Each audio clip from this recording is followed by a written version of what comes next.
我生病时，没事的，我忍一忍，睡醒可能就好了。鸟生病时，宝宝你怎么了？是想预约吗？不行，我这就带你去医院，再晚一点就要痊愈了。我不想吃饭时，过饭点了，怎么不饿？算了，不吃了。小鸟不想吃饭你时，知道大壮不吃饭我是怎么治他的吗？当我拉肚子，看什么看？谁没拉过肚子？拉一拉还排毒呢。当小鸟拉肚子，白菜尿酸是否过多？室温多少？哎，这血丝还食物残渣，你可来看一下。当我给自己洗澡，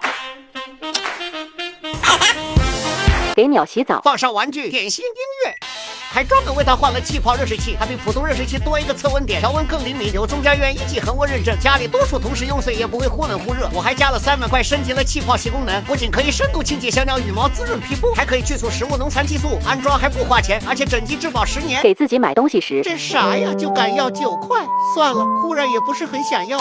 给鸟买东西时，多少来着？不管了，买它买它。